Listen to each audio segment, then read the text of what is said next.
Buenos días muchachos, ahora sí, vamos a dar inicio con la clase de hoy. Hoy estoy aquí en el laboratorio de metrología y quisiera enseñarles algo sobre lo que es el tema de metrología de masas. En la primera parte de la lección de hoy vamos a realizar un repaso de algunos conceptos, sobre todo el desarrollo del tema de metrología de masas.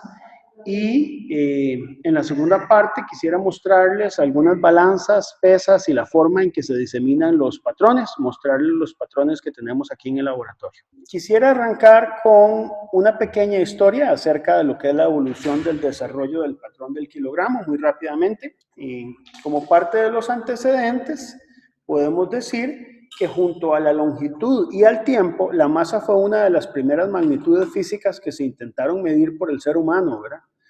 Aunque el concepto moderno de masa tiene apenas unos 300 años. Antes de Newton se creía que los conceptos de masa y peso prácticamente eran equivalentes, eran los mismos. Luego, los babilonios empleaban varias unidades, dentro de ellas una que se denominaba la mina real, que correspondía aproximadamente a 1010 gramos. En Egipto se tenía el kedet y el deben, que fueron unidades de masa empleadas en la Edad Media. Un deben era 90,96 gramos y ustedes pueden ver ahí una ilustración de lo que era la mina real. Esa se colgaba, ¿verdad? Del aro que aparece por acá en lo que eran las balanzas de brazos iguales, que eran ya pues bastante antiguas. Esto que ustedes pueden ver por aquí es lo que llamaron los romanos la exagia. La exagia era en tiempos del César la unidad que se utilizaba como peso y sobre todo se utilizaba en balanzas comerciales de brazos iguales como la que pueden ver ustedes por aquí, donde el busto del César correspondía a uno de los patrones que se empleaban para lo que era el comercio. La exagia estaba hecha en granito y tenía una identificación. El sistema griego también se basaba en la mina oriental, donde 100 dracmas era una mina y 100 oboles era un dracma. Entonces habían también sistemas de conversión de unidades en ese tiempo. Los babilonios, los romanos y los griegos tenían sistemas de medición de pesaje muy bien estructurados para las épocas posteriores a la Edad Media.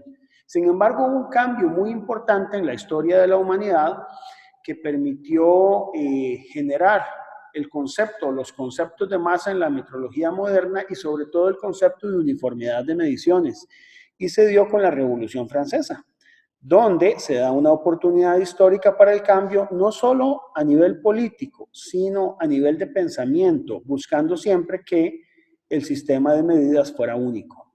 En 1793, ya finales del siglo XVIII, se establece el metro como la 10.000.000ª parte del meridiano terrestre, el de Greenwich, y a partir de esta definición fue posible crear la definición del gramo y del kilogramo. Un gramo era la masa de agua, estaba basada en la masa de agua a 0 grados Celsius y el kilogramo era la masa pero de un decímetro cúbico a 4 grados Celsius. Entonces, simplemente lo que hacíamos era definir un kilogramo como la masa de un decímetro cúbico a 4 grados Celsius y la milésima parte en términos de masa se llamaba gramo.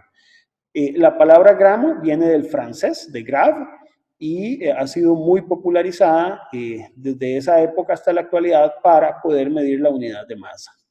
Para inicios del siglo XIX ya se empleaban 15 tipos distintos de unidades de peso y era necesario buscar una uniformidad. Es ahí donde ya en 1795 las unidades de metro y kilogramo se decidieron materializar en prototipos de platino para poder empezar con este proceso de uniformidad y ya para 1799 fueron materializados y depositados en los archivos de Francia. Al prototipo del kilogramo se le llamó el kilogramme des archives, ustedes lo pueden ver por ahí en la fotografía de arriba, y se construyó en platino. Luego, en 1840, Luis Felipe adoptó el sistema métrico como el sistema oficial de medidas en Francia, lo cual fue muy importante porque ya es emigrar a un sistema donde tenemos múltiplos y submúltiplos de 10. Y en 1879, la empresa londinense que todavía existe, la Johnson Matthey Company, entrega 3 prototipos, que son esos 3 que ustedes pueden ver abajo. Son el K1, el K2 y el K3 fabricados en una aleación de platino y iridio y que fueron solicitados desde un año antes. Para la fabricación de estos prototipos se utilizaron técnicas sin precedentes.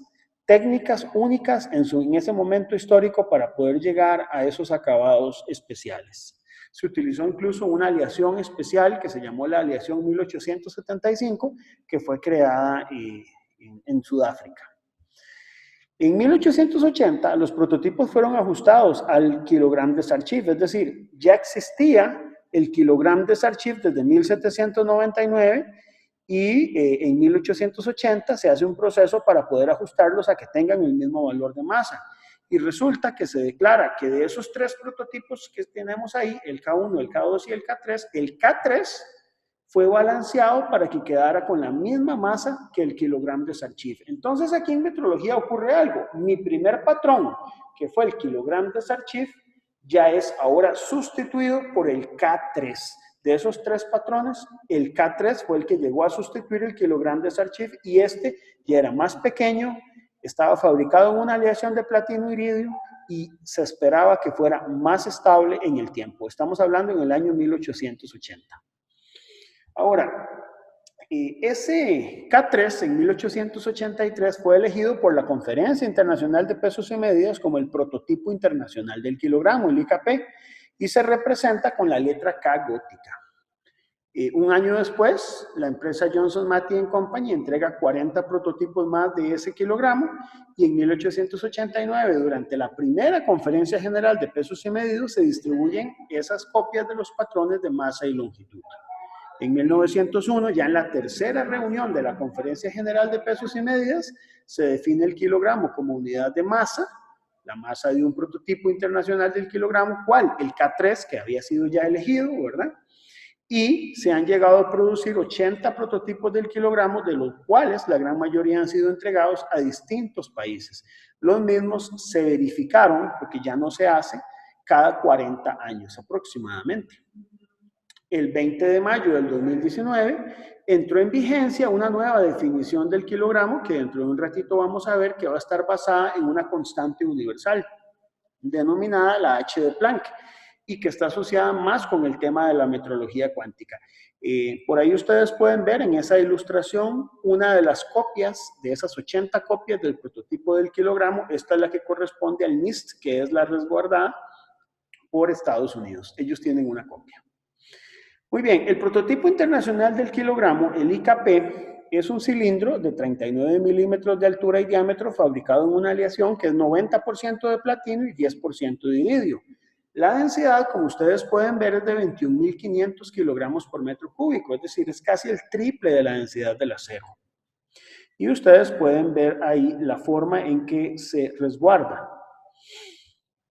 Se conserva en 3 campanas de cristal en la Oficina Internacional de Pesos y Medidas, en Sèvres, que queda cerca de París, en Francia, y ahí hay un detalle del tipo de campana que se emplea para poder almacenarlo. El prototipo del kilogramo es conservado con 6 copias oficiales. Una de esas copias es la K1, generada por la Johnson Matthey, y además hay otros prototipos que están enumerados, el 7, el 841, el 32, 43 y 47. Hay uno que es el 841, lo pueden ver en la fotografía de abajo. Esta fotografía era antes de 1990 y después de 1990 se cambia la bóveda donde se almacenan las copias del prototipo. Ese 841 se debe a que cuando se fabricaron estos prototipos, se hicieron 2 con el número 41 y no había ninguno con el número 8. Entonces se identificó uno de ellos como el número 8 a pesar de que tiene marcado el número 41 por error. Adicionalmente, el BIPM tiene 3 patrones de trabajo, que son el 25, el 9 y el 31. ¿Por qué? Porque por mucho tiempo estos 6 patrones que están ahí, esas 6 copias oficiales junto con el IKP, fueron las copias que permitían generar el valor, digamos, del kilogramo. Eran copias que simplemente servían para poder dar fe y para poder hacer comparaciones cada cierto tiempo contra el prototipo internacional del kilogramo y poder medir cuál pudiera haber sido su deriva a lo largo del tiempo. Pero además se tenían 3 copias, 3 patrones de trabajo con los cuales se daban servicios de calibración a todos los demás prototipos del mundo, digámoslo así. Muy bien. Cada prototipo tiene una marca de identificación de 3 milímetros, a excepción del IKP, el cual no está marcado.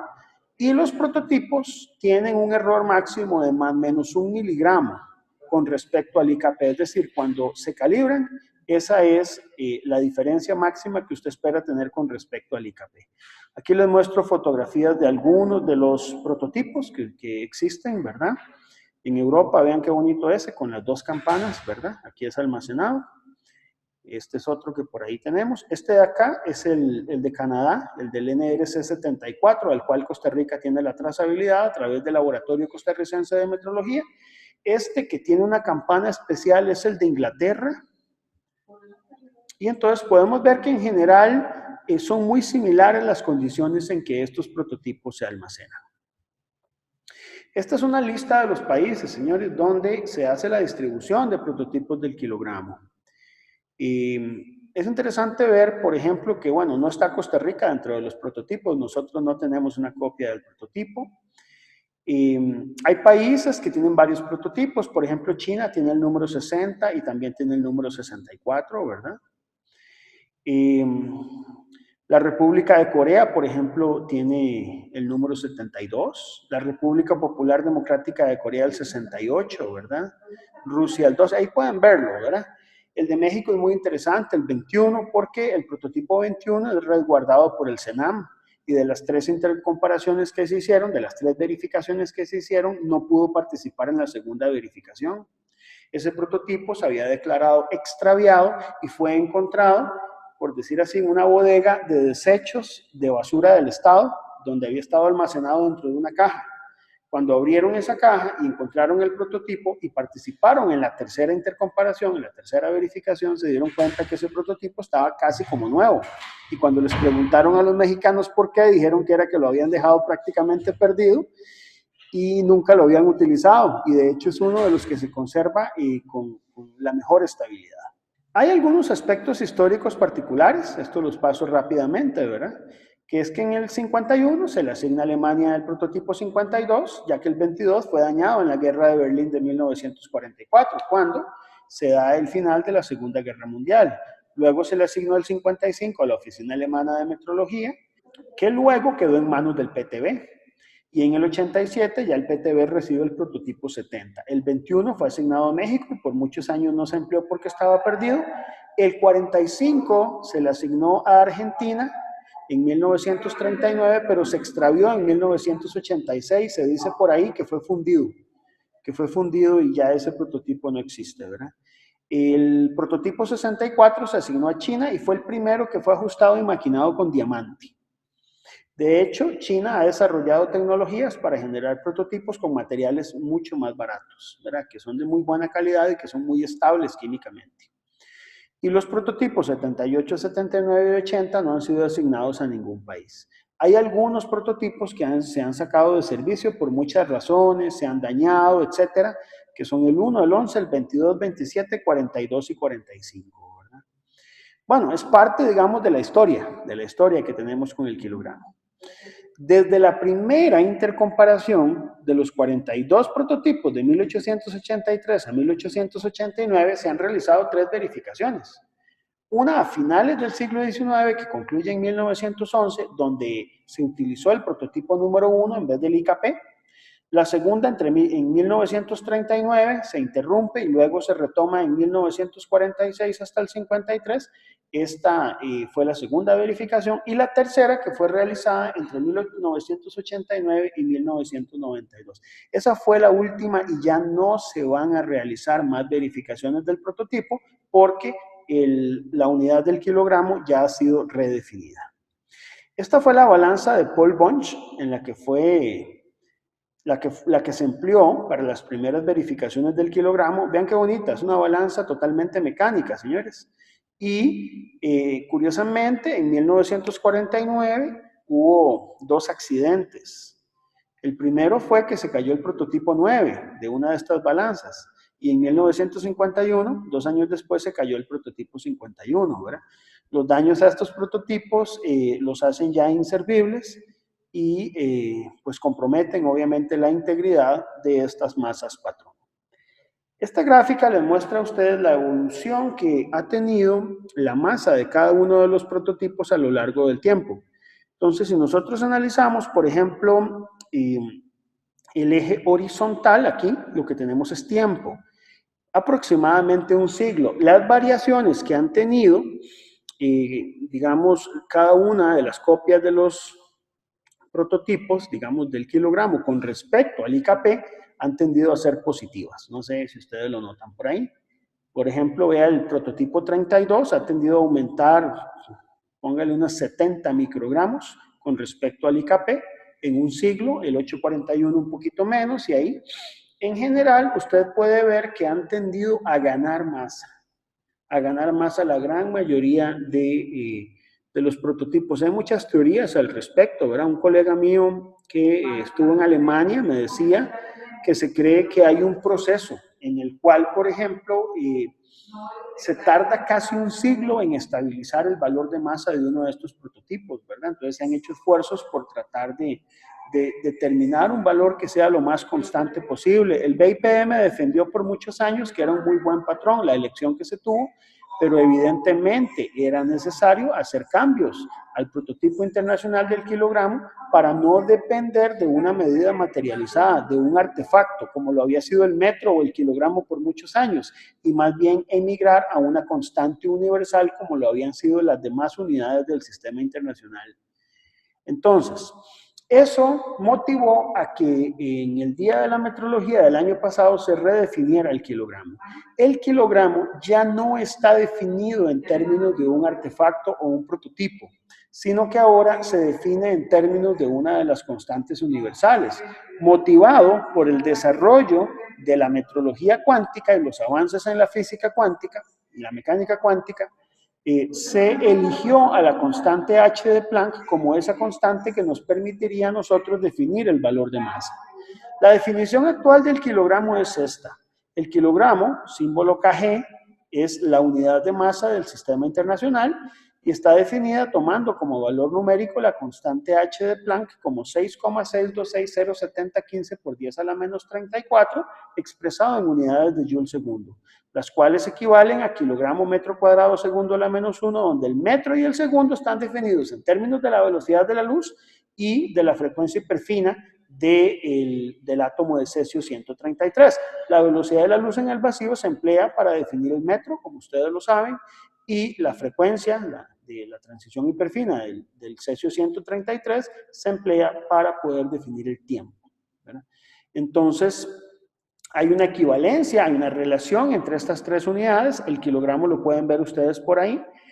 Cuáles son las constantes que lo definen, porque tanto, digamos, la frecuencia hiperfina del cesio 133 como la velocidad de la luz en el vacío y la constante de Planck tienen valores que no tienen incertidumbre, que no tienen definida una incertidumbre. Usted puede relacionar esos tres valores para obtener de ahí la definición del kilogramo. Esa definición del kilogramo, señores y señoritas, naturalmente puede resultar algo oscura, algo difícil de entender, porque uno dice, bueno, era más sencillo entender que yo tenga un prototipo y que ese prototipo yo lo llame kilogramo, pero ya digamos emigrar de aquí a una relación de este tipo tan más teórica parece no estar tan transparente. Entonces, ¿cómo vamos a entender un poco esa definición? Veámoslo a través de la cadena de trazabilidad del kilogramo desde el primer nivel hasta los patrones secundarios. Resulta que en el primer nivel vamos a definir el kilogramo a partir de la constante de Planck. Ahora, con la constante de Planck vamos a realizar o hacer una realización práctica de la definición del kilogramo y vamos a crear patrones de masa primarios. Ahora vamos a ver que hay dos métodos para hacer esos patrones de masa primarios, para realizarlos.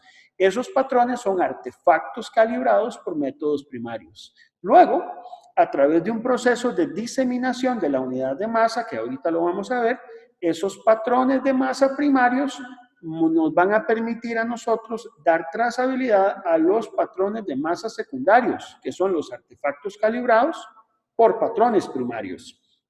Entonces, en masa podríamos definir dos jerarquías: la realización práctica del kilogramo a través de patrones primarios y luego la diseminación de la unidad de masa a través de lo que son los patrones secundarios. Entonces, empecemos con esos patrones primarios, con esa realización práctica del kilogramo. La realización práctica del kilogramo, señores, se puede hacer mediante dos métodos. Uno de los métodos es la comparación de potencia eléctrica con potencia mecánica, donde se emplea la balanza de Kibball.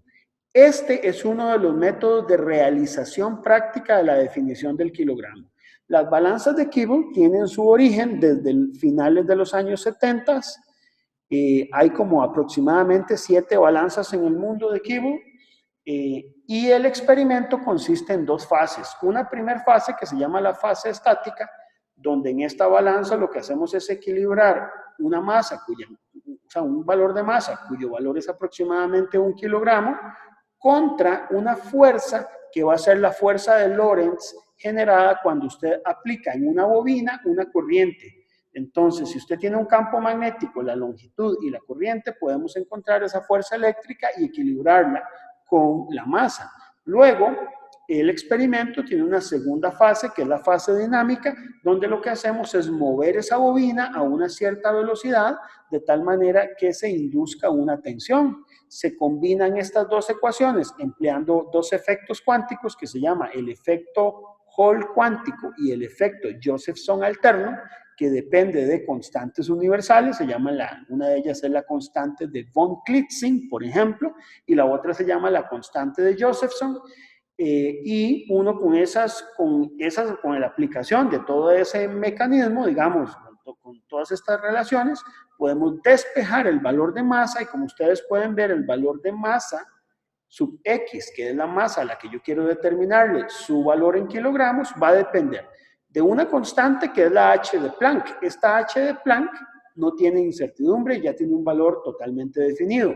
B, que es una constante adimensional, un factor de 4, F, que es una frecuencia, y los valores de gravedad local y velocidad que pueden ser medidos con alto nivel de precisión. Y de hecho, señores, esta definición tiene una incertidumbre de 1 por 10 a la menos 8 relativa. Repito, una incertidumbre relativa de 1 por 10 a la menos 8. Es decir, la incertidumbre es una parte en 10 a la 8 partes. Entonces, eso es básicamente lo que propuso el BIPM en su momento para que esta definición pudiera ser adecuada. La otra forma que tenemos de realizar ese patrón primario es un método basado en un proyecto que se denominó el proyecto de Avogadro Internacional y que fue desarrollado en lugares como Australia y Brasil, y que se llama el método de la densidad de cristales de rayos X. Resulta que este método consiste en construir una esfera que sea de silicio, que tenga una redondez casi perfecta. Si ustedes, digamos, compararan eso con la redondez de nuestro planeta Tierra, la diferencia entre el valle, digamos, más profundo, la fosa de las Malvinas y el monte Everest, tendría apenas unos pocos metros, ¿verdad? Entonces, realmente fue una esfera que se construyó con una redondez casi perfecta, y a partir de ahí se hizo un conteo del número de átomos de silicio a partir del tamaño de celda. Las celdas se consideran cúbicas, y entonces bajo algunas consideraciones donde usted puede realizar mediciones de la razón de la masa del silicio entre el H de Planck, que esto es una medición que experimentalmente podemos obtenerla, y un conteo del número de átomos, se puede obtener la masa de esa esfera de silicio y relacionarla directamente con la constante H de Planck. Estos son los dos métodos que hay a nivel primario. ¿Hubo más métodos? Sí, hubo más métodos que se estuvieron desarrollando, pero no tuvieron éxito. Uno de ellos, por ejemplo, fue la levitación magnética, la balanza de levitación magnética, pero no fue tan buena. Y luego hubo un método que se llamó el método del conteo de átomos de oro, que no fue efectivo. La verdad, no fue un método bueno y no logró pasar a esta etapa de convertirse en uno de los métodos primarios para la realización práctica del kilogramo. El BIPM sigue estando abierto y ellos consideran que es necesario desarrollar en el futuro otros métodos primarios para poder realizar la unidad del kilogramo. Entonces, de esta manera nosotros realizamos el kilogramo a nivel primario. ¿Y cómo lo vamos a realizar a nivel primario? Bueno, básicamente tomamos alguno de los prototipos, alguna de estas masas de primer nivel, y con alguno de estos dos experimentos podemos asignarle un valor de masa con una incertidumbre respectiva. Ahora, una vez que usted tiene ese patrón primario, vamos a diseminarlo. ¿Cómo? Con patrones secundarios. Entonces hay dos formas de hacerlo. Una forma es a través de la diseminación de una realización particular del kilogramo, ¿verdad? Que es a través de la balanza de Kibble o el método XRCD, que es el método que hemos hablado aquí, densidad de cristal de rayos X, ¿verdad? O bien una diseminación que venga desde el BIPM. Esta es la forma en que podemos hacerlo. ¿Cómo se hace? Bueno, el BIPM ya no realiza intercomparaciones entre todas ni verificaciones entre todos los prototipos, pero ellos tienen su juego de pesas en este momento. Y entonces ellos pueden brindar el servicio a laboratorios de primer nivel, a laboratorios primarios, que necesiten caracterizar esos kilogramos y poder así asegurar la diseminación.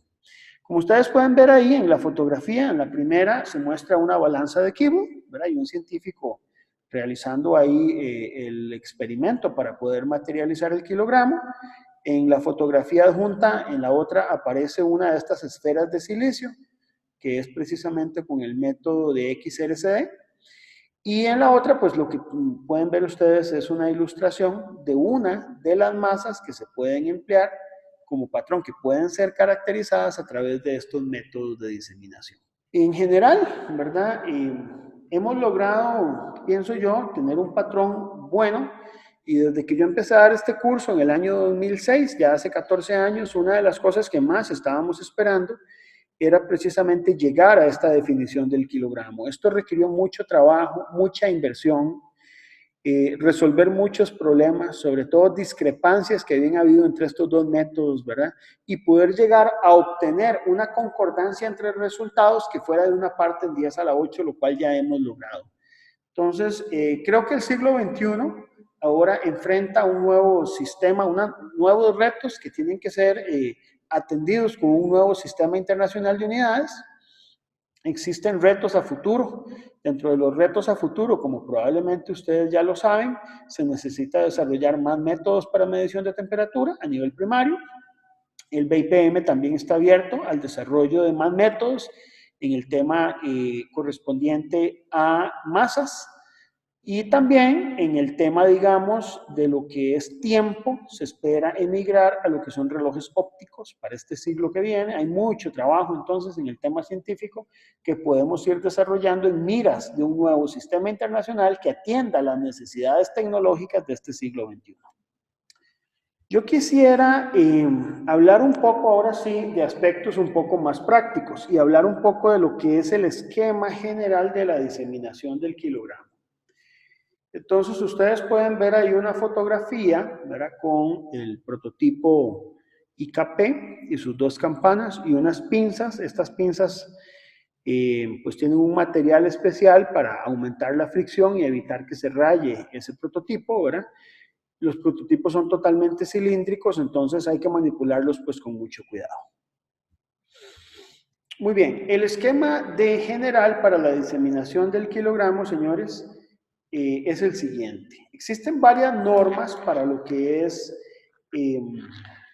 generar patrones de masa. Entonces, vamos a hablar un poco de ellas. La norma más común es, o la recomendación internacional más común, está establecida por la Organización Internacional de Metrología Legal y es un documento llamado la OIMLR 111-1. OIMLR 111-1, que en la metrología internacional establece que la subdivisión de patrones de masa cae en los factores 1, 2 y 5, de tal forma que las décadas 1, 2, 2, 5 conforman, digamos, una suma total de 10. Entonces vamos a explicarlo de esta manera. Las pesas solo existen en tamaños nominales bajo la UMLR 111-1 en 1 gramo, 2 gramos y 5 gramos. No hay pesa de 3 gramos ni hay pesa de 4 gramos. Y todo juego de pesas debería tener 1 gramo, 2 pesas de 2 gramos y una de 5, que te conforman una década, que sería la década de 10 gramos. Estamos ahí. Por lo tanto, ahora tiene que haber una pesa de 10 gramos, dos de 20 gramos y una de 50 gramos, que conforman una década. ¿Cuál? La de 100 gramos. Ahora, si hay una década de 100 gramos, tiene que haber una pesa de 100 gramos. Si hay una de 100 gramos, tienen que haber dos de 200 y una de 500 gramos, que forman una década de 1 kilogramo, y así sucesivamente, tanto a masas mayores como a masas menores, ¿verdad? La pesa más pequeña que existe es la de 1 miligramo. Significa que no es posible a nivel práctico comprar o adquirir pesas menores a 1 miligramo, y las pesas más grandes que se pueden producir son hasta de 5.000 kilogramos. En este país, las pesas más grandes rondan 1.000 kilogramos, una tonelada. Ya 5 toneladas, por lo menos aquí, no hay en este país, ¿verdad? Aquí las casas de romanas más importantes que existen en este país, como la Casa de la Balanza, por ejemplo, tiene pesas de 1.000 kilogramos. Y hasta ahí es donde llegamos. Y en general, los juegos de pesas más pequeños sí pueden tener pesas de 1 miligramo. Ahora les voy a enseñar el juego de pesas que nosotros tenemos por ahí. Ahora, esto es una norma de los juegos de pesa. Hay otro tipo de norma que son las normas ASTM. En las normas ASTM se tienen juegos de pesas donde sí hay pesa de 3 gramos en las normas ASTM, cosa que en la norma OIML no se consigue, ¿verdad? Entonces eso también es importante tenerlo en cuenta. Ok, las pesas se dividen en varias clases de exactitud. Entonces, existe una clase de exactitud que a nivel de laboratorio se usa mucho, que es la clase E0. La clase E0 no es una clase comercial y solamente en ciertos laboratorios y bajo ciertas condiciones se puede adquirir. Está la clase E1 y E2, que sí son clases comerciales, uno las puede adquirir. Y este tipo E, esta E, significa que son pesas de clase de exactitud extra fina. Las pesas clase E1, por ejemplo, aquí en Costa Rica se utilizan como patrón nacional y son las que se calibran a través de una cadena de trazabilidad contra el NRC de Canadá, que tiene el prototipo número 74, el cual a su vez es caracterizado a través de alguno de los patrones primarios, ya sea la balanza de Kibo o el método de rayos X, ¿verdad? De densidad de cristal por rayos X. El esquema de trazabilidad general del kilogramo lleva 3 niveles. Un primer nivel que está en el BPM, donde tenemos el prototipo internacional, que ahora va a estar definido en términos de la H de Planck, las copias oficiales y los patrones de trabajo. Luego el PTB, por ejemplo, en Alemania, utiliza el prototipo 52, este es un ejemplo, y bueno, otros prototipos como el 70 y el 55, ¿verdad? Considerando variables como densidad, presión y fuerza, ¿verdad? Y por último, todo esto nos permite a nosotros llevar la cadena de trazabilidad hasta el consumidor, atender las necesidades de la industria, poder calibrar las balanzas, poder calibrar instrumentos de pesaje, atender, digamos, laboratorios de calibración, poder atender incluso otras magnitudes donde la masa está relacionada, como potencia, como por ejemplo energía, ¿verdad? Y también calibrar pesas de otras clases de exactitud que no son las E, sino las F, que son las pesas finas, y las M, que son las pesas ordinarias. Entonces ahí tenemos la cadena de trazabilidad para poder asegurar la diseminación desde el BPM hasta el cliente. Ese es un ejemplo entonces de la diseminación. Las pesas, hay una clasificación de las pesas que está de acuerdo con la UIML y con la ASTM. Hay pesas de características ASTM y hay pesas de característica UIML. La UIML es la que más se emplea. Y aquí ustedes pueden ver una fotografía de un juego de pesas de clase de exactitud o de forma UIML. Estas son un juego de pesas de clase E1. Donde su forma es cilíndrica, pero vean ustedes que no es totalmente cilíndrica, sino que tienen una parte como una agarradera, digámoslo así, en la parte de arriba, que permiten una más fácil manipulación. Este juego de pesas es del NMISA, que es de Sudamérica, y me lo brindó una amiga que tengo ahí en Sudamérica, no en Sudáfrica, que es el Laboratorio Nacional de Sudáfrica, y lo utilizan como patrón de trabajo. Existen 3 tipos generales de pesas: la pesa extra fina, la pesa fina y la pesa media. Las pesas extrafinas se emplean para lo que es patrones primarios. Las pesas finas muchas veces se emplean para lo que es balanzas de laboratorio, para lo que es calibración de balanzas de laboratorio. Hay balanzas como por ejemplo las microanalíticas que requieren de pesas extrafinas o de pesas finas, también se pueden emplear. Y luego tenemos pesas de clase de exactitud media, que son las más comunes y comerciales que uno podría encontrar, ¿verdad? Las clasificaciones de pesas tienen tres tipos. La de OIML, donde tenemos en la categoría más alta la E1 y en la categoría más baja la M3. Entonces, si usted tiene E1 y E2, la E1 tiene un mayor nivel de jerarquía que una E2. La E2 un mayor nivel de jerarquía que una F1 y así sucesivamente hasta la M3. Luego existen normas de ASTM que van del 0 al 7, también de la mayor a la menor clase de exactitud, y existe una clase que ya prácticamente no se utiliza, que es la del NIST, que es clase F. De esas, la más popular es la UIML R111. ¿Para qué se usan las pesas? Bueno, las extra finas, hay varios tipos. Las más finas se emplean para asegurar la trazabilidad de patrones nacionales. Entonces, un laboratorio como el LSM, que es el Laboratorio Costarricense de Metrología, usa pesas clase E1 como patrón nacional para garantizar la trazabilidad y también para calibración de ciertas balanzas de clase de exactitud especial se pueden usar las pesas extra finas. Las pesas finas se emplean para calibrar otras pesas de clase de exactitud media y balanzas de clase de exactitud especial 1 y 2. También este tipo de pesas finas se emplean para lo que es calibración de recipientes volumétricos como matraces, como probetas, etcétera. Todo lo que son ese tipo de recipientes de volumen en la parte química emplean la clase de exactitud fina. Y luego tenemos la exactitud media, que básicamente corresponde a pesas de trabajo y también se emplean para poder calibrar balanzas de clase de exactitud media y ordinaria, clase 3 y clase 4. Muy bien, esta tabla que ustedes pueden ver aquí está incluida en una serie de documentos que yo les subí hoy a la página de mediación virtual. La metrología de masas, ahorita les voy a detallar bien, está basada en 3 documentos. Yo les adjunté un par más. Pero uno de los documentos es este, es la recomendación internacional UIML R111-1. El segundo documento es la recomendación internacional UIML R76-1. El tercero es la guía del Sistema Interamericano de Metrología para calibración de balanzas.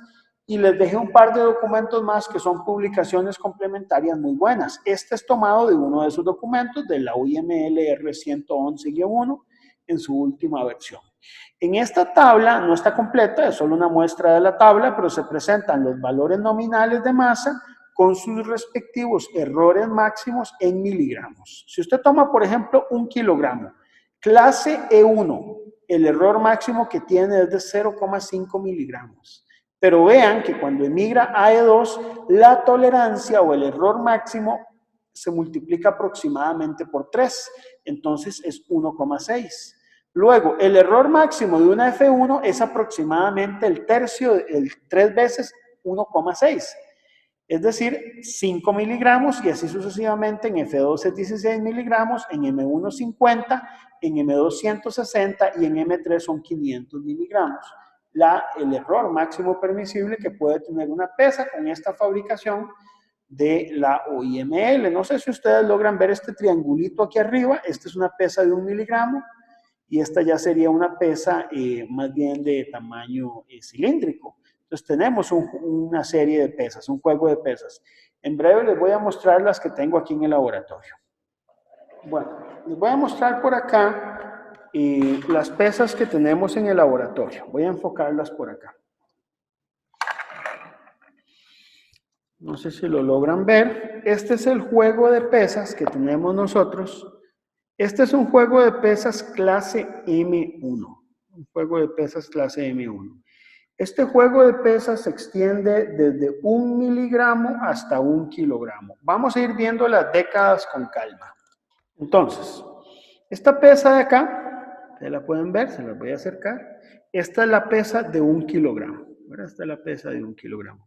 Yo creo que es importante siempre decirles que las pesas no se pueden tocar directamente con las manos, sino que se utilizan guantes que pueden ser de tela o de látex para poder manipularlas sin que ellas se contaminen. Este tipo de juego de pesa es unas pesas M1, como les decía. Estas pesas M1, si ustedes lo ven aquí, tienen una letrita M, lo ven aquí. Esta M se refiere a que esta es una pesa de trabajo ordinaria, ¿verdad? Tiene el valor nominal de 1 kilogramo, como lo pueden ver por ahí, ¿verdad? Y la marca, ¿verdad? Acá con una especie, digamos, de cavidad de ajuste, ¿verdad? Esta de aquí. Esta es la pesa de 1 kilogramo, ¿verdad? Esta es la pesa de 1 kilogramo, cilíndrica, es la mayor pesa del juego. Aquí a la par tengo la pesa de 500 gramos. Esta es la pesa de 500 gramos, es un poquito más pequeña. Es un poquito más pequeña, esta es la de 500 gramos. Si ustedes lo ven, está indicada dentro de la misma pesa, el valor de 500 gramos, lo ven, y la clase de exactitud M. ¿Verdad? En la cámara se ve invertido, ¿verdad? Por el tipo de cámara que tenemos, pero esa es. Luego es interesante, para poder completar la década tenemos las pesas de 200 gramos. Que son estas que tenemos acá. Esta que les muestro aquí es una pesa de 200 gramos y esta otra es una pesa de 200 gramos. ¿Cómo las distingo? A ver, no sé si lo logran ver. Véanlas bien. No sé si alguien nota alguna diferencia en ellas. Véanlas bien. Voy a darle vuelta para ver si alguien las logra notar.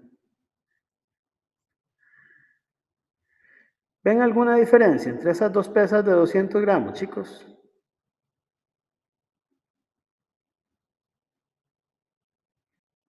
Hay una diferencia muy pequeña, no sé si lo logran ver, véanla bien. Y hay como un puntito. Hay un puntito, exactamente, Angeli, hay un puntito a la par de la M, ¿lo ven? Eso distingue a esta pesa, esta se llama la pesa de 200 gramos punto y esta se llama la de 200 gramos sin punto. Deben haber siempre dos pesas de este tipo de 200 gramos en un juego de IML. Entonces resulta que la pesa de 1 kilogramo es parte, digamos, existe porque hay una década conformada por una pesa de 500, dos de 200 gramos y una de 100 gramos. La de 100 gramos es más pequeñita, la pueden ver por acá. Y todas son muy similares, ¿verdad? Tienen marcado ahí el M con el nombre que dice 100 gramos. Las pesas clase M tienen indicado el valor de masa.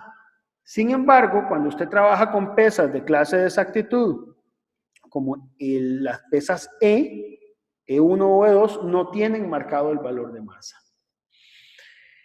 Esta es la de 5 gramos, ¿verdad? Esta es la de 5 gramos. Ven que hay como una chorcha ahí que tiene de otra masa, aquí arriba. Mostrárselos más cercano. Eso es porque ella fue ajustada, tiene una cavidad de ajuste, ¿verdad? Y ahí tiene indicado el valor de los 5 gramos, M, ¿verdad? Esta es mucho más pequeña. 50 gramos, perdón, entonces esta es 50. Después, si hay 50, tiene que haber pesa de 20 gramos. Entonces hay dos pesitas de 20 gramos. Ven qué cosa más linda, ¿verdad? Al igual que las otras, las pesas estas de 20 gramos, si uno las ve un poquito con cierto detalle, una de las dos tiene que tener un puntito.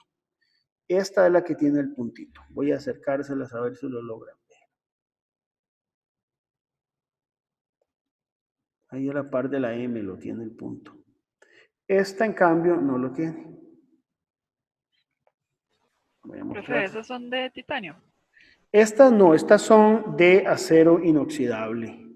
Estas son de acero inoxidable, no, de titanio no se fabrican. Y es interesante porque uno podría pensar, señorita, ¿de qué materiales se hacen las pesas? Fíjate que no se hacen de titanio, se hacen de acero inoxidable, pero también hay un metal que se llama la alpaca, ¿verdad? Que también es empleado para este tipo de pesas. Las pesas que son de clase de exactitud M2 y M3 se hacen de hierro fundido, ¿verdad? Después de la pesa de 20 gramos viene la de 10. La de 10 es interesante, ya es muy pequeña, ¿verdad? Tal vez la resolución de la cámara no me da para mostrar gran detalle, pero usted puede ver que ya no hay cavidad de ajuste. O sea, esta pesa, si tiene un problema, ya no la podemos ajustar. Y luego vienen las más chiquititas, que son las de 5 gramos. Esta es de 5 gramos, por ejemplo. Vienen dos pesitas de 2 gramos, esas más pequeñas que aparecen por ahí. Ya pesas de ese tamaño, digamos del tamaño de 2 gramos, ya cuesta un poquito más manipularlas. Entonces se emplean pinzas. Pinzas como esta que tenemos acá, ¿verdad? Y entonces uno puede sacar esta pesa utilizando esta pinza con cuidado. Esta es la pesa de 2 gramos.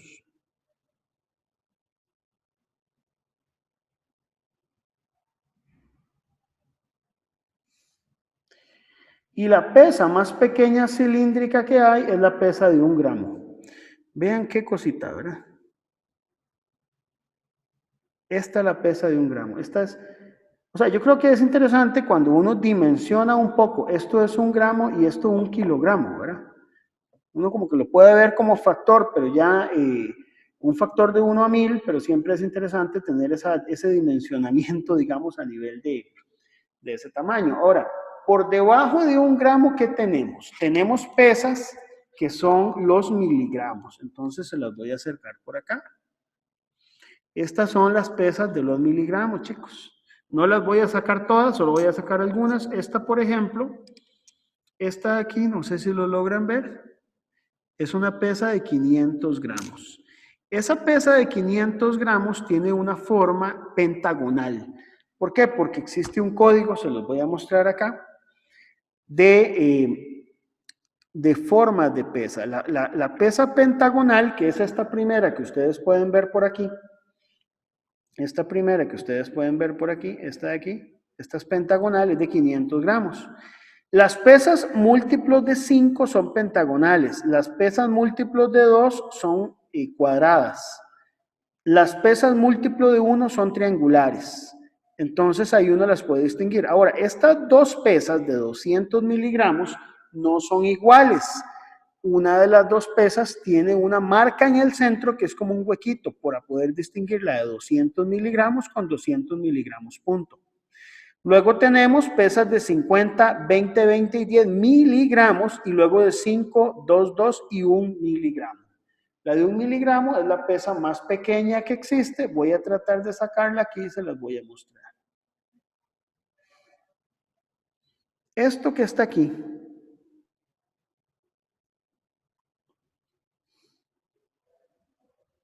es una pesa de 1 miligramo. Es una latita apenas, ¿verdad? Hay pesas de 1 miligramo en forma de alambre, hay otras en latita. Yo la estoy agarrando del lado triangular, ¿verdad?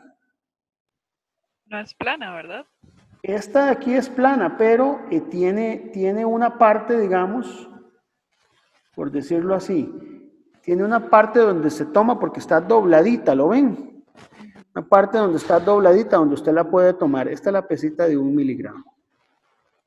Vean qué cosa, ¿verdad? Trabajar en metrología de masas requiere mucho cuidado, chicos. Trabajar con pesas de este tipo requiere entrenamiento. Por aquí les voy a mostrar, por ejemplo, a sacar algunas. Cuando se portaban bien en el laboratorio los dejaba jugar con estas pesas. Esta, por ejemplo, son 200 miligramos punto. No sé si lo logran ver el punto. Voy a ponerlo ahí contra... Es como un piquetito que hay apenas, ¿verdad? Se ve solo contraluz. Ahí está, en el centro. Es un piquetito. Es como una montañita, como una cima pequeña. Ese es el punto.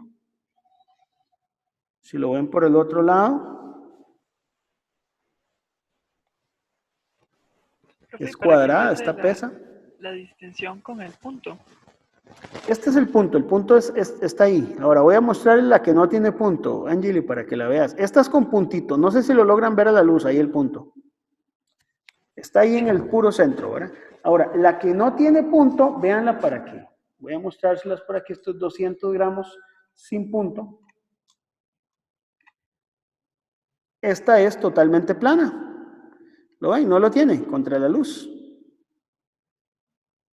Esta es 200 gramos, 200 miligramos sin punto. De nuevo, y esta es 200 miligramos con punto. ¿Ven la diferencia, Angeli? Sí, pero ¿para qué las diferencian, digamos? Porque cada una tiene un valor de masa certificado distinto, no son iguales. Si usted tiene dos pesas, cada una tiene su propio valor de masa, ¿verdad? Entonces no puedes confundirlas, porque cuando vas a calibrar necesitas saber el valor individual de cada una, por eso hay que hacer una distinción. Ok. Esta, por ejemplo, vean que es triangular. Como es triangular, es múltiplo de 100. Esta de aquí es una pesa de 100 miligramos. Esta es triangular de 100 miligramos, ¿verdad? La de 50 miligramos, como lo pueden ver, es más pequeñita que la de 500, pero tiene forma pentagonal por ser múltiplo de 5. Y es interesante porque esas primeras, digamos, de 500 miligramos, de 200 y 200 miligramos, de 100 miligramos, son pesas que son hechas de un material distinto al de las pesas más pequeñas. Las pesas más pequeñas tienen otro material. Pero al ser más pequeñas, se fabrican de otro material. Esta, por ejemplo, es una pesa de 20 miligramos. ¿Cómo sé yo que es 20? Porque es cuadrada y es más pequeña, ¿verdad? Hay un tema ahí de experiencia. Pero también existe la de 20 miligramos punto. Esta sí cuesta un poquito más verla, pero bueno, ahí con un poquito de experiencia uno lo va viendo. Esta de 20 miligramos punto, cuando uno la ve contra luz, tiene como un puntito, un agujerito pequeño ahí que cuesta un poco verlo. Pero ahí yo creo que se puede distinguir. ¿Verdad? Entonces, el tema es que todas las pesas que son de 2 y 2 puntos, igual que 2 miligramos punto, 20 punto y 200 miligramos y 200 miligramos punto tienen que poder distinguirse. Entonces, esas pesas son almacenadas ahí y esto es lo que llamamos un juego de pesas de 1 miligramo hasta 1 kilogramo. La primer década, vamos a verla aquí, está conformada entonces por el miligramo hasta el 5 miligramos, es la década de 10 miligramos. La segunda década es de 100 miligramos. La tercera década es de 1 gramo, que va desde 100 miligramos hasta 500 miligramos. Aquí hay 3 décadas. Cada década tiene 4 pesas. Las primeras 4 forman la década más pequeña, la segunda la década más de la siguiente y allá la tercera. La cuarta década va a estar conformada por las 4 pesas que aparecen aquí hasta 5 miligramos, es la década de 10. La quinta hasta acá, ¿verdad? Hasta 50 gramos, que es la década de 100 gramos. Después de ahí viene la década que conforma hasta 1 kilogramo y tenemos 1 kilogramo que es esta pesa individual. Uno puede tener décadas mayores. Bueno, se venden pesas individuales de 2 kilogramos. Las hay. Se venden pesas individuales de 5 kilogramos. Se venden pesas de 10 kilogramos. Después de 10 kilogramos ya entonces puede que sean ya solo pedidos especiales. El ser humano normalmente cuando uno está en un laboratorio de calibración puede calibrar pesas hasta 20 kilogramos o 25 incluso, teniendo cuidado de cuánta es la masa que uno puede levantar. Pero entonces eso es importante tenerlo por ahí en cuenta. Después de los 20 kilogramos, digamos ya 50 kilogramos, ya son pesas que no puede uno manejar manualmente, ¿verdad? Sino que necesitamos de algún dispositivo como por ejemplo un tecle, un robot, una máquina o lo que usted desee para poder manipularlas. Ya hay de 100 kilogramos, hay de 500 kilogramos, hay de 1 tonelada que necesitan grúas especiales para poder manejarse. En Costa Rica, por ejemplo, para poder transportar este tipo de pesas, el máximo peso que uno puede transportar está limitado por ciertas regulaciones. Entonces, ya cuando usted tiene vehículos, por ejemplo, de más de 10 toneladas, necesitan condiciones especiales para transportarse, ¿verdad? un vehículo adelante que vaya avisando, uno atrás con alarmas y luces. Entonces hay que tener mucho cuidado. Parte de lo que uno debe tener, digamos, en consideración cuando da servicios de calibración de plataformas es cómo hacer la logística. Ahora, ¿para qué se usan las pesas? Se usan para calibrar balanzas. Estas pequeñitas, por ejemplo, me permiten calibrar las balanzas granatarias, por ejemplo, balanzas portátiles. Si yo tengo pesas de toneladas, puedo calibrar básculas camioneras, como por ejemplo en Dos Pinos, en Fuerza y Luz, en Recope, en cualquiera de estas grandes empresas. Incorporaciones en este país necesitan de ese tipo de servicios. En Conarroz, por ejemplo, en muchos lados se requiere ese tipo de servicio. Entonces quisiera mostrarles algunas de las balanzas que uno puede calibrar con este tipo de patrones. Aquí tengo esta balanza que está acá, ya se las voy a mostrar. Esta es una balanza Aculap, ¿verdad? Esta es una balanza digital, ¿verdad? Esta es una balanza digital y vamos a jugar un poquito con ella. Esta, por ejemplo, tiene una capacidad de 5.000 gramos, ¿verdad? Tiene una capacidad de 5.000 gramos. Entonces vamos a colocarla por acá y se las voy a mostrar con un poquito más de detalle. Muy bien, esta es la balanza, ¿lo ven?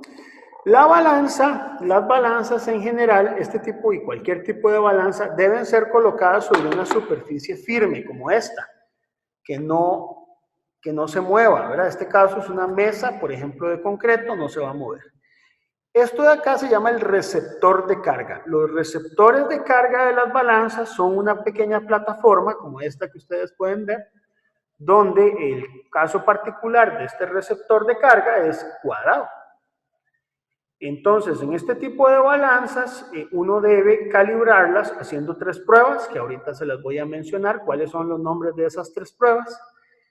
Pero una de las pruebas se llama la excentricidad, donde uno coloca un peso en el centro del receptor de carga y luego en las esquinas, para ver qué diferencia hay entre la indicación en el centro y las esquinas y poder calcular una incertidumbre por excentricidad. Este es el receptor de carga. Muy bien.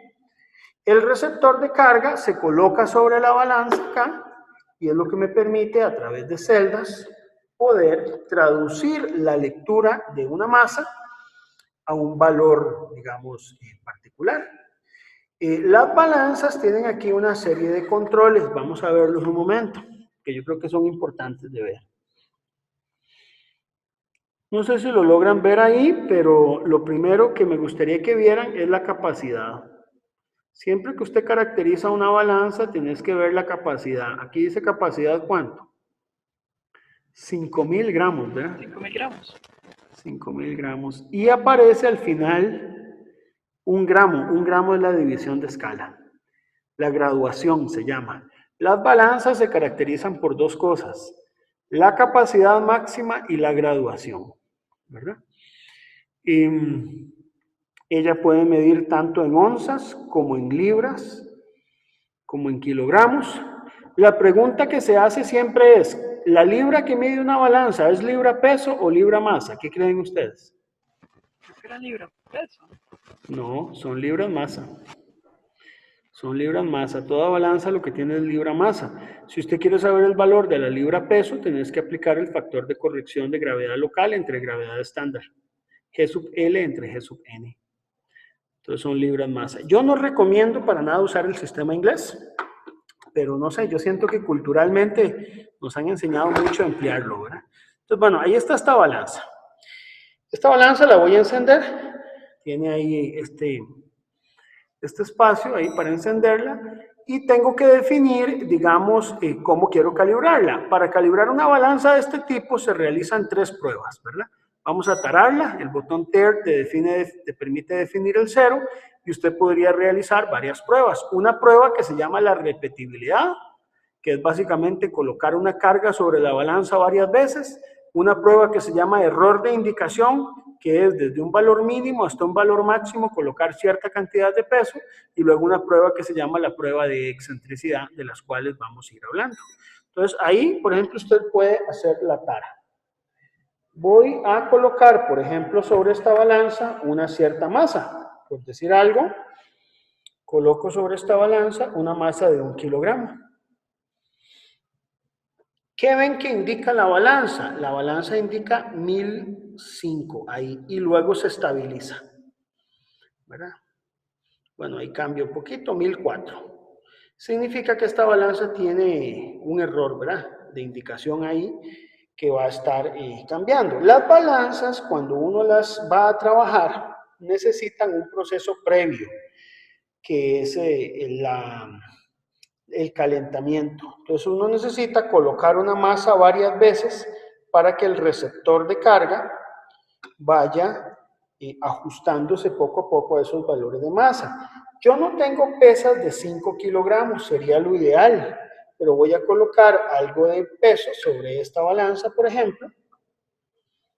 Estoy colocando aquí 2 kilogramos y vamos a ver el comportamiento que tiene. Ven que en 2 kilogramos tiene un error.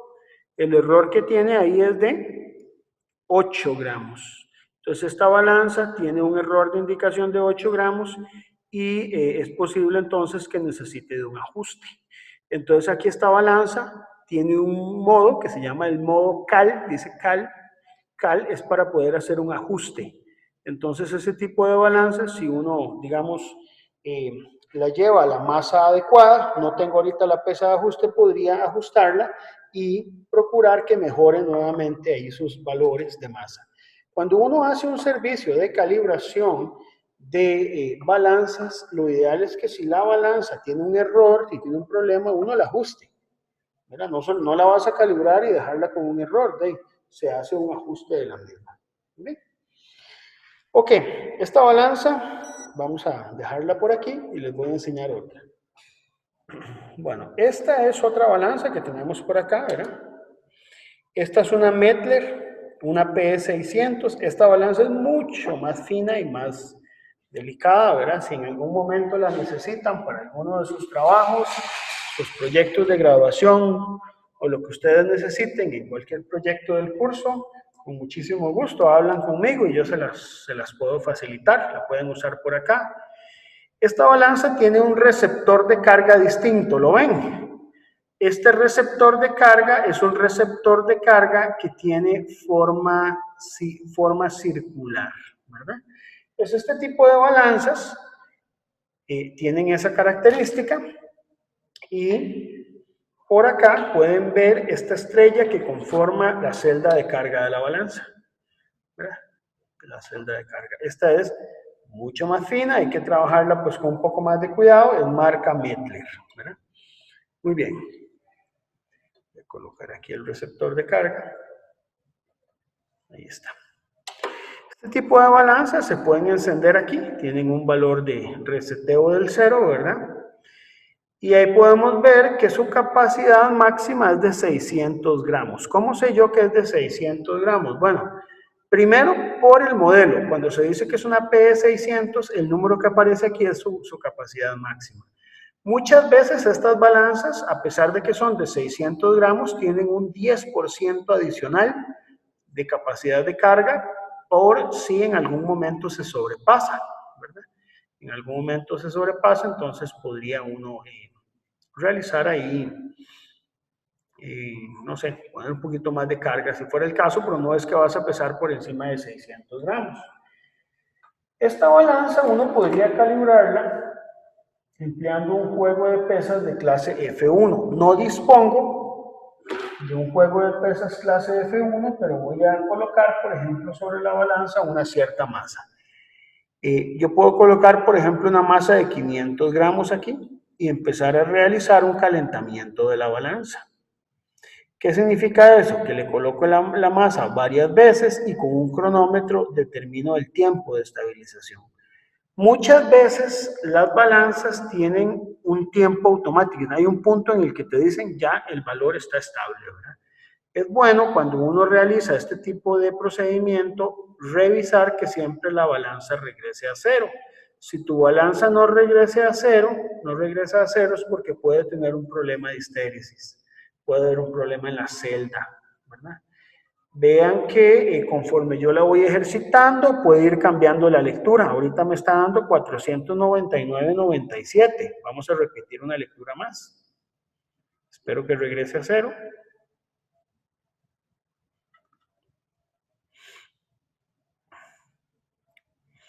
$499,98. Dio distinta, 97. Ahí, repitió bien. Entonces uno podría hacer una prueba. La prueba de repetibilidad usualmente se hace a un valor cercano a la carga máxima. Podríamos emplear, por ejemplo, una carga de 600 gramos también. Es bueno cuando usted hace la ejercitación de la balanza, colocarle masas que anden cercanas en la capacidad máxima de la balanza, ¿lo ven? Ahí se pasó un poquito, un 0,03, pero no hay problema porque ella tiene un respaldo de un 10% más aproximadamente de carga para evitar que la celda se dañe. Esperamos que llegue a cero y colocamos las dos pesitas ahí. Y podríamos ir haciendo una ejercitación. Las balanzas como de este tipo o como la otra que les enseñé, la Aculab, chicos, cuando ustedes las van a usar es bueno que ustedes tengan algunos cuidados. Y eso es lo que quería mencionarles hoy. El primer cuidado que ustedes deben tener es que la balanza no pueden encenderla y usarla inmediatamente. No, hay que esperar entre 15 minutos y 45 minutos, dependiendo de la balanza, para poder empezar a hacer las mediciones. Por eso esta balanza yo la tenía encendida, era conectada desde antes de que empezara la lección. Porque si no, entonces no vas a tener la estabilidad electrónica en el sistema. Lo segundo, este tipo de balanzas deben ser conectadas a un toma, como este que ustedes pueden ver aquí, que tiene que tener una protección. ¿Por qué es importante? Porque si existen picos de tensión, entonces la balanza se va a empezar a dañar en el largo tiempo. Entonces necesitamos que la balanza siempre esté conectada, digamos, si va a estar conectada, tiene que estar conectada o a una UPS en línea o a un sistema que tenga protección de tensiones. Si la balanza es como la Aculab, esta Aculab funciona con baterías, entonces lo que hay que hacer es nada más mantenerla encendida un tiempo, la Aculab anterior que vimos, ¿verdad? Esta es de baterías. También esta tiene una salida con un transformador. Si yo quiero, puedo colocar un transformador y conectarlo a la red eléctrica, pero entonces tengo que dar la estabilidad electrónica que más o menos va por lo menos de 15 minutos, ¿verdad? Una vez que yo tengo eso, puedo realizar una ejercitación como lo estoy haciendo en este momento, colocando cargas cercanas a la capacidad máxima de la balanza. La idea de esto es que se ejercite el receptor de carga. También es necesario, cuando usted realiza un proceso de preparación de una balanza antes de medir o antes de calibrar, emplear medidores de condiciones ambientales. Entonces, por ejemplo, aquí hay un medidor de condiciones ambientales, no sé si lo logran ver. Este medidor nos da aquí el valor de la temperatura, 18 grados Celsius, no, perdón, 23,2 grados Celsius, ahí lo pueden ver ustedes. Nos da también la humedad relativa, que es 78% en este recinto, ¿verdad? Y nos da 879 la presión barométrica, como lo pueden ver ahí, 879,0. Entonces, este tipo de instrumentos, ¿por qué se emplean? Porque es necesario conocer la densidad del aire. Y para conocer la densidad del aire es necesario estarla monitoreando durante el proceso de calibración, ¿verdad? Entonces también uno emplea, esto se llama barotermohigrómetros, son instrumentos que se emplean para medir presión, temperatura y humedad relativa. Muy bien, aquí vimos que dio 600,04. Este proceso se puede repetir hasta 10 veces, por ejemplo, para hacer una prueba de repetibilidad. Pero sí es bueno por lo menos hacerlo una vez. Yo recomiendo hacerlo unas 10 veces. Cuando usted coloca esa carga unas 10 veces, ya podemos decir que la balanza está lista para poder realizar cualquier medición, ¿verdad? Esos son los preparativos que tiene uno precisamente antes de calibrar una balanza. Muy bien, y es parte de lo que quería enseñarles hoy. Ahora, cuestiones de concepto, señores, esto es sumamente importante. Y una balanza, por ejemplo, si yo tengo esta balanza que estoy empleando en el laboratorio, Yo, para poder calibrarla, no es que me llevo esta balanza hasta el laboratorio XYZ y ellos me la calibran y luego me la devuelven. Eso no se hace así. Las balanzas deben ser calibradas in situ. Deben ser calibradas en el mismo lugar donde el cliente las usa. Por darles un ejemplo, mi experiencia profesional. Una vez nos tocó calibrar unas balanzas en una empresa que está en Limón. Entonces, ellos no pueden llegar, enviar las balanzas, calibrarlas aquí y devolverlas. Eso no es lo correcto. El procedimiento correcto es que el metrólogo, con su juego de pesas, con sus medidores de condiciones ambientales, tome su juego de pesas, haga la calibración allá y luego regrese. Procesa el certificado y se envía. El servicio de calibración se hace en las instalaciones del cliente. Eso es sumamente importante. No es que usted lleva la balanza a calibrar. Cosa diferente es con las pesas. Las pesas usted sí las lleva a un laboratorio y el laboratorio se las calibra. Entonces, eso es muy importante. ¿Por qué eso es importante? Porque hay un tema que es la gravedad local.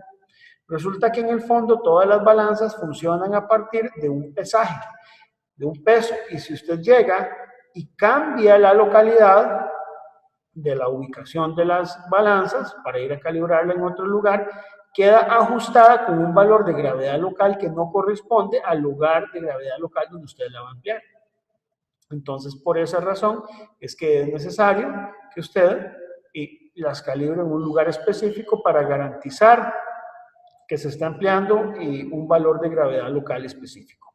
Voy a mostrarles, esta es la caja en que se almacenan las pesas. Vean que la caja dice M1 ahí, ¿verdad? Este es un peso, un juego de pesas de 1 miligramo a 1 kilogramo.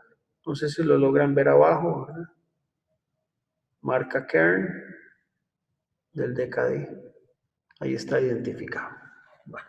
En los minutos que nos quedan, quisiera aprovechar para que peloteemos un poquito los documentos correspondientes a la UIML R111, la UIML R76 que por ahí les facilité. Entonces, permítanme abrirlos. Voy a empezar con la UIML R76. Vamos a darle así como un vistazo, ¿verdad? Un vistazo a la UIML R76. Esta es la recomendación internacional UIML R76. Este documento tiene una edición del 2006, que es la más reciente, ¿verdad? Y pues habla sobre balanzas. Nos habla a nosotros sobre balanzas. Y aquí es importante, las balanzas, cuando uno las compra, hay de varios tipos, pero hay algunas que tienen una cosa que se llama la aprobación de modelo. Entonces, las balanzas que tienen aprobación de modelo son balanzas que cumplen con los requerimientos de la UIML R76. Las balanzas tienen clases de exactitud. El documento habla pues un poco de cosas ahí, de detalles, ¿verdad? Pero tienen clases de exactitud. Entonces me interesa que veamos esta. No sé si la logran ver ahí. Pero hay 4 tipos de clases de exactitud. La clase de exactitud especial, que es la 1. La clase de exactitud high accuracy, que sería alta, que es la número 2.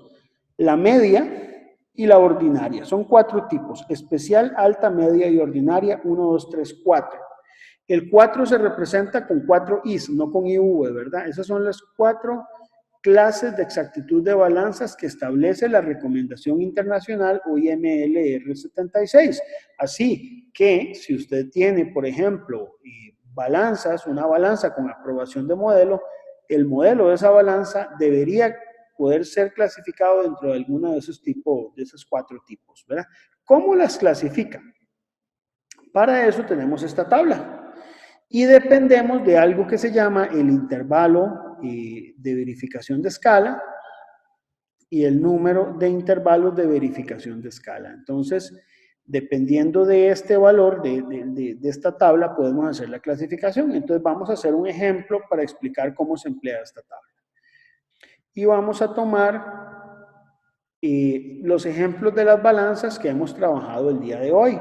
Por ejemplo, vamos a tomar la balanza, la de marca Aculap, y vamos a ver los datos. Por ejemplo, nos dicen que tiene una capacidad máxima de 5.000 gramos, la primera que vimos, ¿verdad? 5.000 gramos. Y tiene una graduación de 1 gramo. La graduación se representa con la letra D, 1 gramo. Entonces, para poder clasificarla, señores y señoritas, lo que vamos a hacer es calcular el número de intervalos de verificación. Lo voy a llamar N.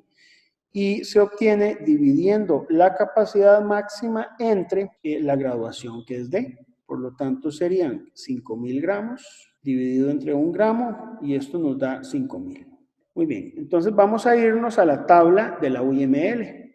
Entonces, si yo tengo 5.000, tenemos que buscar en qué intervalo se encuentra. No puede ser una balanza ordinaria. ¿Por qué no puede ser una balanza ordinaria?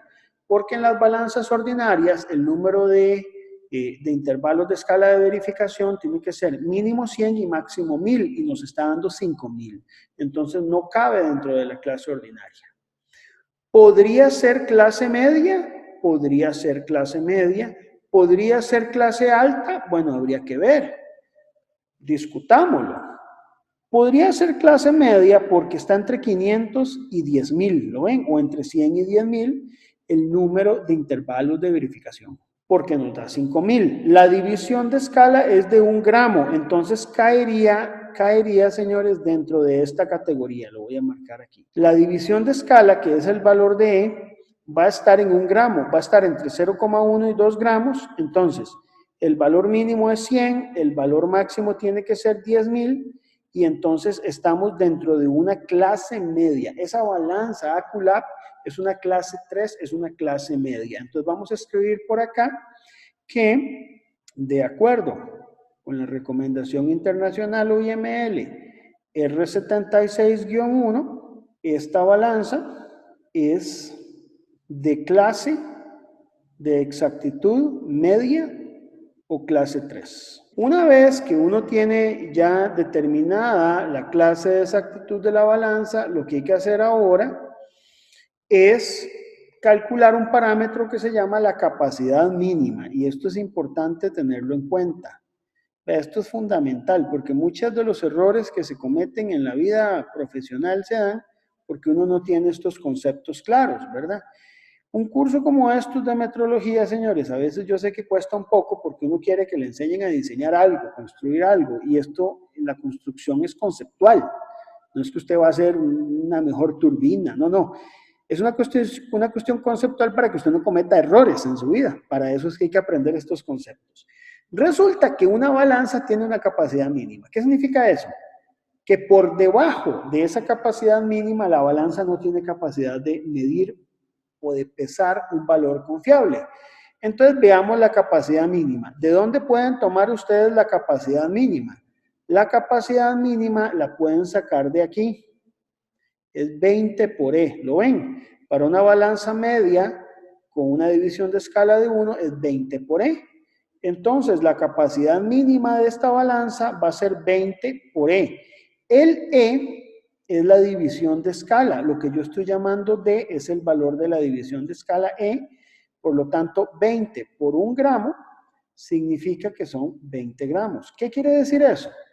Que una balanza de este tipo yo no puedo utilizarla para realizar mediciones por debajo de 20 gramos. Si yo lo hago, puede ser que la balanza me marque algún valor, pero ese valor va a ser muy poco confiable y si se da, es un valor que tiene una incertidumbre muy alta. Ok, para poder calibrar esta balanza, esto es la clasificación de acuerdo con la UIML R76, usted necesita un juego de pesas.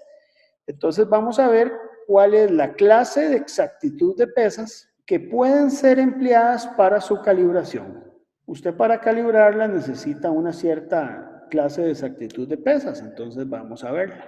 La clase de exactitud de las pesas podemos encontrarla en el documento de la UIML R111 que ustedes pueden ver por aquí.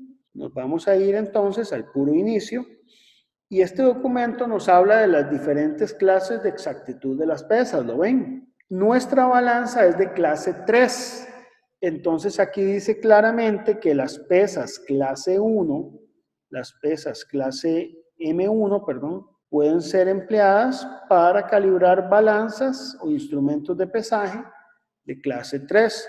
También pueden ser utilizadas las clase M2 o pueden ser utilizadas las clase M3, pero yo sé que el juego del que yo dispongo es clase M1. Por lo tanto, digamos, las balanzas pueden ser clasificadas, pueden ser calibradas con un juego de pesas clase M1. También podría utilizarse un juego de pesas clase M2 o M3. Si usted tiene los tres juegos, podemos usar el M1, que es un poquito más fino, y es el que yo recomendaría para calibrar este tipo de balanzas. Para realizar la calibración de esta balanza, se realizan tres pruebas. Vamos a verla.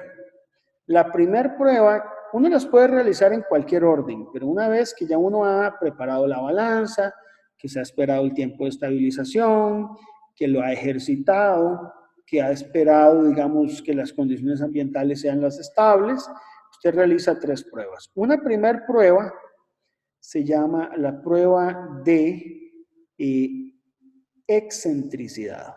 Se pueden hacer en cualquier orden, pero yo voy a explicarlas en un orden ahí arbitrario. La prueba de excentricidad puede ser realizada de la siguiente forma. Se emplea una carga, voy a llamarla carga de excentricidad, cuyo valor sea mayor o igual que la tercera parte de la capacidad máxima de la balanza. ¿Qué quiere decir esto? Entonces, mi balanza con la que yo quiero calibrar tiene una capacidad de 5.000 gramos. Por lo tanto, la tercera parte son 1.667, es decir, yo aquí puedo utilizar la capacidad máxima de 5.000 gramos, entre 3 sería 1.667 gramos. Pero tengo un detalle, no hay una pesa de 1.667. Entonces escojo la pesa que yo tenga disponible siguiente con un valor mayor que este. Preferiblemente una pesa, entonces la carga de excentricidad es de 2.000 gramos, es decir, esta es la pesa que debe emplearse para realizar la prueba de excentricidad. ¿Y cómo se realiza esa prueba de excentricidad? Bueno, si usted tiene, por ejemplo, el receptor de carga acá, usted colocaría esa pesa con el centro de masa aquí, en la posición central, digamos 1, luego la coloca acá, a mitad de camino con la esquina, digamos posición 2, posición 3, posición 4 y posición 5. Y usted anota la indicación 1 y le resta la indicación 2 y obtiene pues una diferencia, voy a llamarla delta I2. La indicación en 1 en el centro con la indicación en 3 la voy a llamar el delta I3. La indicación en 1 con la indicación en 4 saco el delta I4 y la indicación en 1 con la indicación en 5 y saco el delta I5. De estos deltas se toma el mayor, todos son positivos por ser en valor absoluto, y obtenemos el delta I de excentricidad máximo. Ese es un parámetro que me caracteriza las diferencias que yo puedo tener entre el valor central y los extremos en la prueba de excentricidad. Esa es la prueba de excentricidad. Luego ese valor se emplea para calcular la incertidumbre, que eso lo vamos a ver la próxima semana, pero esa es la primera prueba. La segunda prueba, bueno, aquí hay un detalle con esta prueba, antes de pasar a la segunda. Yo lamentablemente no tengo pesas de 2.000 gramos, o sea, tendría que utilizar una pesa de 2 kilogramos, 2.000 gramos no la tengo. Si la tuviera, esa sería la prueba con la que yo puedo realizar la excentricidad si quiero que mi balanza llegue hasta la capacidad máxima. Si yo quiero calibrarla en un rango más reducido, puedo hacerlo, pero entonces se le advierte al cliente que queda calibrada en un rango más pequeño. Ahora, la segunda de las pruebas se llama prueba de repetibilidad. La prueba de repetibilidad es muy similar a la que yo les mostré, pero en la otra balanza, en la Mettler. Pero en el caso de esta prueba, digamos, la de repetibilidad, se recomienda hacerla al menos al 50% de carga. Es decir, usted tiene que hacer una prueba de repetibilidad al 50% de carga y si puede, para que quede bien, hacerla al 100% de carga. ¿Qué significa? Que al 50% de carga, como mi balanza es de 5.000 gramos, entonces la carga de la prueba de repetibilidad que usted tiene que utilizar, L es carga, es de 2.500 gramos. Esto lo podría obtener con una pesa de 2 kilogramos, si la tuviéramos, más una pesa de 500 gramos, ¿verdad? Usualmente uno, cuando habla de cargas, vamos a escribirlo también por aquí, vamos a escribir el valor nominal de la pesa, 2 kilogramos. Para el 100% de carga, lo ideal es usar entonces una pesa de 5 kilogramos. Entonces, ¿qué hace uno? Estas cargas las coloca de tal manera que queden lo más apiladas al centro de la balanza. Trata de no apilar una carga sobre otra, no es conveniente, ¿verdad? Y realiza esta prueba varias veces. ¿Cuántas? Unas 10 veces. Se realiza 10 veces como mínimo, ¿verdad? La repetibilidad con cada una de las dos cargas. ¿Qué pasa aquí? Bueno, entonces, cuando usted realiza la prueba de repetibilidad, para la carga de 2.500 o de, sí, 2.500 gramos, digámoslo así, usted va a tener una desviación estándar. Voy a llamarla S sub 1 porque la idea es evaluar la desviación estándar de esos datos. Y para la carga de 5.000 gramos, usted tiene una segunda desviación estándar, vamos a llamarla S2. Usted lo que hace es que se toma la máxima. Se toma la máxima de las dos por principio de máxima entropía y decimos que la incertidumbre por repetibilidad de una lectura va a ser igual que esa desviación estándar máxima. Para una lectura, si usted tuviera varias cargas de ascenso y descenso, puede dividir entre raíz de n. Pero aquí lo que interesa es tomar el valor de las dos y sacar la desviación estándar máxima. Ese es el objetivo de la prueba de repetibilidad para ver cómo repite la balanza. Y hay una tercera prueba, que en la tercera prueba, esta es la única prueba donde realmente se necesitan las pesas calibradas. En las otras dos pruebas no es necesario que las pesas estén calibradas. Se llama la prueba de error de indicación. Hay varias formas de realizarla. Voy a mencionar una de las formas para realizar esta prueba de error de indicación. ¿Qué hacemos? Nosotros tenemos que realizar pesadas a lo largo de la escala de medición de la balanza. Entonces, una opción, que sería la más práctica cuando uno está aprendiendo a calibrar balanzas, es primero tomar la carga mínima. La carga mínima habíamos dicho que eran 20 gramos, entonces tomamos una pesa de 20 gramos. ¿Cuál pesa se utiliza? Vamos a poner aquí pesa utilizada. Se usa una pesa de 20 gramos. Luego, tomamos 10 puntos distribuidos a lo largo de la escala. Podrían ser menos, pero al menos deberíamos tomar 5 puntos a lo largo de la escala. Eso es lo mínimo. Voy a tomar 10 para que la linealidad quede más representativa. Entonces, ¿qué hace uno? Toma los 5.000 gramos, que es la capacidad de la balanza, la divide entre 10 y tenés que hacer incrementos cada 500 gramos. ¿Qué significa eso de los incrementos? Que usted, aparte de la carga mínima, tenemos que realizar la calibración en puntos cada 500 gramos, en 500, en 1.000, 1.500, 2.000 gramos, 2.500, 3.000. Traten de elegir puntos que sean sencillos, no usen incrementos muy complicados. Cuando uno va a calibrar, tiene que procurar que la selección de carga sea fácil. No, o sea, si no traten de redondear, no hagan las cosas complicadas porque si no les van a salir mal. Y entonces vamos a ver la distribución de pesas. Por ejemplo, la carga de 500 la puedo obtener con una pesa de 500. La carga de 1.000 con una pesa de 1 kilogramo. La de 1.500 con pesa de 1 kilogramo más pesa de 500 gramos que las tiene el juego. Vamos a suponer que pero vamos a suponer que tuviera pesa de 2 kilogramos. Entonces, con 2 kilogramos genero la carga de 2.000. Con la de 2 kilogramos más una de 500 gramos, tendría la carga de 2.500. La de 3.000 con una de 2 kilogramos más la pesa de 1 kilogramo. La de 3.500, 2 kilogramos más 1 kilogramo más 500 gramos. Pero ¿cómo genero 4.000? Bueno, hay que ver qué dispongo. Si yo tuviera una década de 5 kilogramos, podríamos tomar la pesa de 2 kilogramos más la de 2 kilogramos, punto. Punto se representa con un asterisco. Y tengo que distinguirlas. Angeli me decía, ¿por qué tienen que ser distintas? Bueno, porque aquí entonces, cuando usted calibra, tiene que saber cuál de las dos pesas estamos utilizando, Angeli, ¿verdad? La de 4.500 tendríamos que emplear la pesa de 2 kilogramos, la pesa de 2 kilogramos asterisco y la pesa de 500 gramos. Y aquí la de 5 kilogramos en caso que dispongamos. Y si no, tendríamos que usar 2 kilogramos punto y 1 kilogramo. Esto de acá es lo que se llama la distribución de pesas. Esta es la distribución. Entonces, cuando usted calibra una balanza, antes de calibrar, tenemos que hacer la distribución de pesas para saber cuáles pesas usted va a emplear.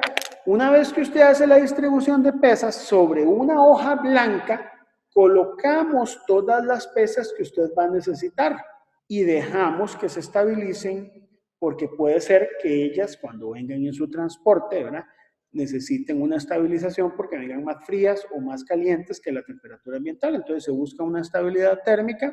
Una vez que tengamos toda la distribución de pesas ahí, lo que hacemos es empezar a realizar cada una de estas pruebas. Pero todo esto tiene que realizarlo uno antes de calibrar en la balanza. Además, es necesario que usted esté anotando las condiciones ambientales en la balanza durante el proceso, ¿verdad? Entonces, esa es la forma en que uno elige, digamos, en que diseña el procedimiento de calibración de una balanza, ¿verdad? Termino con esto, chicos, muy rápidamente, nada más. No voy a hacerlo todo, pero en el caso de la otra balanza, digamos, de la balanza Mettler, hagamos la clasificación. Esa balanza Mettler tiene una capacidad máxima de 600 gramos, una división de escala de 0,01 gramos. Esta es, como ustedes pueden ver, es mucho más fina. Entonces dividimos la capacidad máxima entre el E, que sería la división de escala, 600 gramos, 0,01 gramos. Si usted lo divide, le va a dar 60,000. Ahora sí, vámonos a la tabla de verificación. ¿La ven ahí? 60,000 ya no sería clase 3. Sería clase 2. Cabría en clase 2 y como la división de escala está entre 0,001, que es 1 miligramo, y 0,005 miligramos, y tu intervalo está entre 100 y 100,000, básicamente podemos decir que esta es una clase 2 donde la capacidad mínima es de 20E. Vean que hay que saber en cuál clasificación está para saber cuál es la capacidad mínima. Entonces resulta que esta vamos a decir que es una balanza de clase 2 donde la clase 2 es alta. Y la capacidad mínima tiene que ser 20 por E.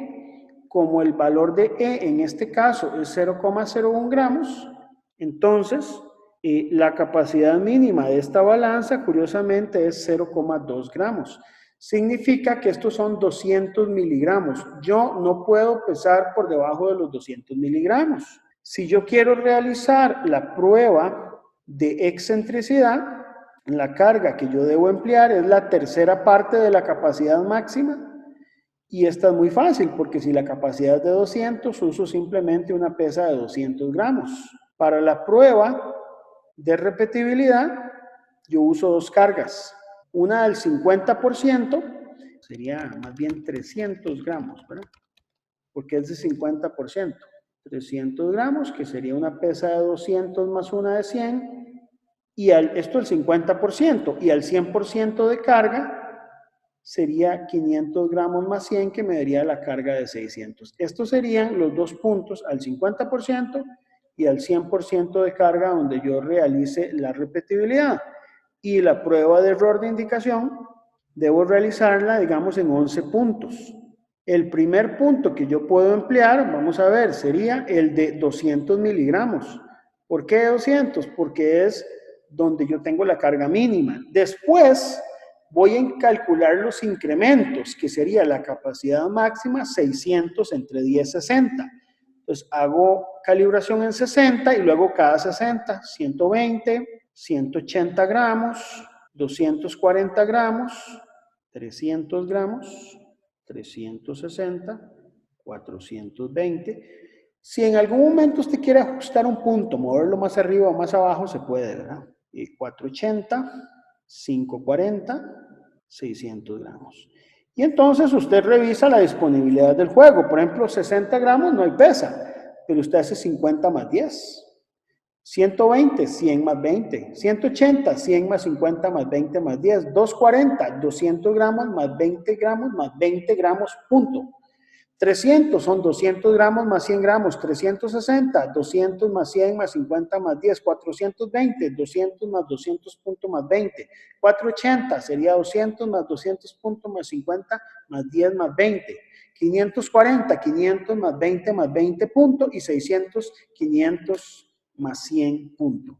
Lo último sería ver qué clase de exactitud de pesas necesitamos para calibrar esta balanza. Si nos vamos a una clase 2, que es donde estamos nosotros, aquí en la UMLR 111, necesito de un juego de pesas que al menos sea clase F2 o, de ser posible, un juego clase F1.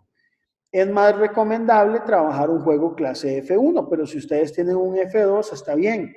Entonces, la clase de exactitud de pesas que deben emplearse es F1. Usualmente los laboratorios no tienen F2, tienen E2, eso es muy importante porque esto es de la práctica. Un laboratorio tiene E2, tiene F1, tiene M1 y a veces ya pesas de menor nivel de exactitud, entonces uno emplea las F1. La F2 es cuando la F1 ya se degrada, usted la pasa a una F2. En este laboratorio aquí yo no tengo pesas F1, así que no tengo patrones con suficiente nivel de exactitud al menos para poder realizar la calibración de esta balanza Mettler. Entonces, eso es importante. Cuando usted va a realizar la calibración de una balanza, tienes que diseñar la distribución de pesas con la que vamos a trabajar.